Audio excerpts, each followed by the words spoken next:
News. Kamareddy జిల్లాలో పెద్దపులి సంచారం. 3 రోజుల్లో 3 సార్లు పశువుల మందపై దాడి. తాజాగా దోమకొండ మండలం అంబర్పేట గ్రామ శివారులోని వ్యవసాయ క్షేత్రంలోని కట్టేసి ఉన్న దూడపై పెద్దపులి దాడి. భయాందోళనలో గ్రామస్తులు, సమీప గ్రామస్తుల ప్రజలు. పెద్దపులి కోసం బోన్ ఏర్పాటు చేయాలంటూ డిమాండ్ చేసిన గ్రామస్తులు ట్రాకింగ్ కెమెరాలు ఏర్పాటు చేసి పెద్దపులి జాడ కోసం ఫారెస్ట్ అధికారులు గాలింపు. ప్రజలు అప్రమత్తంగా ఉండాలంటున్న అటవీ శాఖ అధికారులు. Okay madam. 14వ రోజు మనకి సుమారు మధ్యాహ్నం 1 గంటకి మనకి ఇన్ఫర్మేషన్ వచ్చిందని, ఒక రైతు దూడ ఒకటి చనిపోయింది అని, సో క్యాటిల్ కిల్ అయిందని ఇన్ఫర్మేషన్ వచ్చింది. సో ఇమీడియట్గా అటవీ శాఖ వాళ్ళు అంబారీపేట్కి వెళ్ళడం జరిగింది.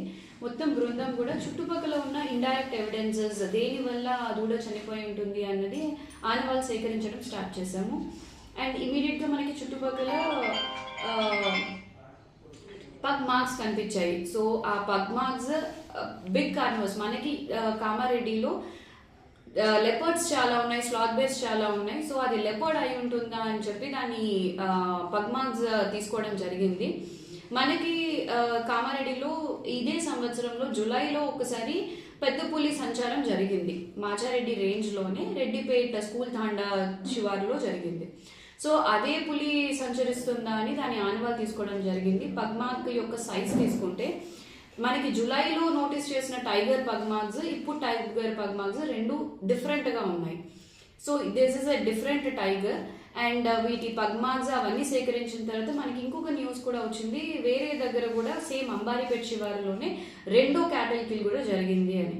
సో అక్కడి నుంచి ఇక్కడ నుంచి అన్ని చోట్ల కూడా సేకరించాము. అది ఏ దిశలో నడుస్తుంది, అది వెళ్తుంది అన్నది కూడా మనం మానిటర్ చేస్తున్నాం దగ్గరుండి. అండ్ ఎక్కడైతే కిల్ జరిగిందో ఇమీడియట్గా ఆ ఫార్మర్స్కి అవేర్నెస్ సెషన్స్ తీసుకోవడం కూడా జరిగింది.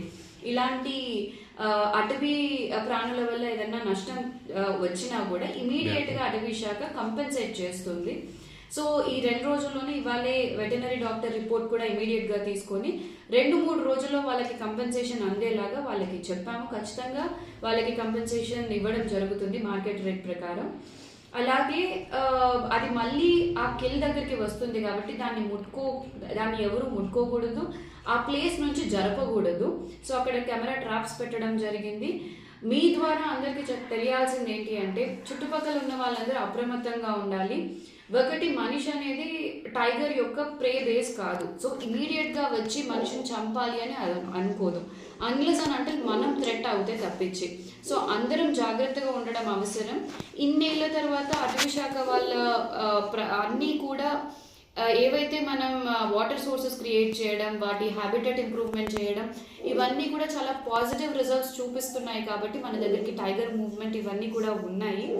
So this is a good news. And అలాగే మన మీద రెస్పాన్సిబిలిటీ కూడా పెరిగింది. అందరం కూడా దాన్ని సేఫ్గా మన దగ్గర ఉండేలాగా చూసుకోవడం అండ్ దాని నుంచి ఎవరికి నష్టం జరగకుండా చూసుకోవడం, ఈ 2 కూడా మన బాధ్యతలు. దాంతోపాటు పెద్ద మల్లారెడ్డిలో కూడా క్యాటిల్ కిల్ జరిగిందని ఇన్ఫర్మేషన్ మేడం, అది ఎంతవరకు వస్తుంది? ట్రేసింగ్ కూడా చేయడం జరిగింది. ఇది లాస్ట్ మనకి సైట్ అయింది ఇందన్పల్లి, మంచిర్యాల గోదావరి ఆ బార్డర్లో. సో దాని తర్వాత మనకి కిందికి కామారెడ్డికి రావడం జరిగింది. ఏజ్ ఎంత ఉంటుంది మేడం? ఏజ్ స్పష్టంగా చెప్పలేమండి. డెఫినెట్గా ఆ పగ్మార్క్ సైజ్ని బట్టి మేల్ టైగర్ అని అనుకుంటున్నాం. అంటే గత 20 సంవత్సరాల నుంచి ఎప్పుడు కూడా టైగర్ మన జిల్లాలో సంచరించలేదు. ఇప్పుడు రీజన్ ఏంటంటే ఈ మధ్య కాలంలో సంచరించడానికి?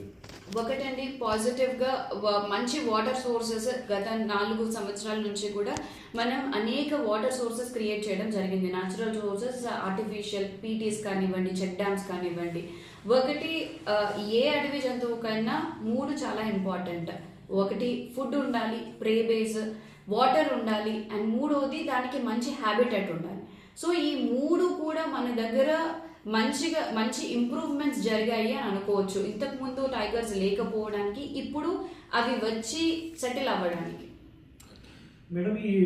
అందరికీ కూడా తెలియజేసాం చుట్టూ ఫ్రెంచ్ విలేజెస్ ఏమున్నాయో. మీ ద్వారా నేను రిక్వెస్ట్ చేస్తున్నది కూడా అందరికీ ఈ విషయం తెలియాలి. మన దగ్గర పెద్ద పులి సంచారం కన్ఫర్మ్ అయింది కాబట్టి లేట్ నైట్స్, ఈవినింగ్ 4 తర్వాత, సాయంత్రం 4 తర్వాత ఎవరు అటవీలోకి సంచరించొద్దు, ఒంటరిగా వెళ్ళకూడదు. ఇప్పుడు వింటర్ సీజన్ కాబట్టి కొంచెం లేట్గానే వెళ్ళండి. 8 తర్వాతనే అటవీ చుట్టుపక్కల ఉన్న పొలాల్లోకి కానీ ఎవరైనా ఒంటరిగా వెళ్ళకండి. అండ్ ఎటువంటి సైటింగ్ జరిగినా ఎవరికి కనిపించినా ఇమీడియట్గా మా దృష్టికి తీసుకొని రండి. ఇలాంటి కిల్ ఏమైనా జరిగితే దాన్ని జరపొద్దు, పాయిజన్ చేయొద్దు. చట్టరీత్యా ఇది చాలా పెద్ద నేరం అవుతుంది, జైలు శిక్ష కూడా పడుతుంది. ప్రజెంట్ టైగర్ ఎక్కడుంది అన్నట్టు మీరు ప్రస్తుతానికి నిన్ననే కిల్ జరిగింది కాబట్టి సుమారుగా 4-5 రోజులు అది ఆ కిల్ చుట్టే ఉంటుంది, అది పూర్తిగా తినేంత వరకు. సో అంబారిపేటలోనే అది ఉండాలి. ఫ్రింజ్ విలేజెస్లోకి వచ్చే అవకాశం ఉంటుంది. ఎందుకంటే అంతకుముందు రెడ్డిపేట స్కూల్ తాండా దగ్గర మనకి డెన్స్ ఫారెస్ట్ ఉంది, ఇప్పుడు ఉన్నది చాలా స్పేస్ ఫారెస్ట్. సో ఎటువంటి మనం రాంగ్ స్టెప్ తీసుకున్నా కూడా అన్ఫార్చునేట్ ఇన్సిడెంట్స్ అవాయిడ్ చేయడానికి వీఆర్ క్లోజ్లీ మానిటరింగ్. యానిమల్ ఎప్పుడు కేజ్ ట్రాప్ ఎప్పుడు పెడతామంటే హ్యూమన్ యానిమల్ కాన్ఫ్లిక్ట్ వచ్చినప్పుడు, అది దేనికన్నా థ్రెట్ ఉన్నప్పుడు. సో యాజ్ ఆఫ్ నవ్ అలాంటి ఇన్సిడెంట్స్ ఏమీ అవ్వలేదు.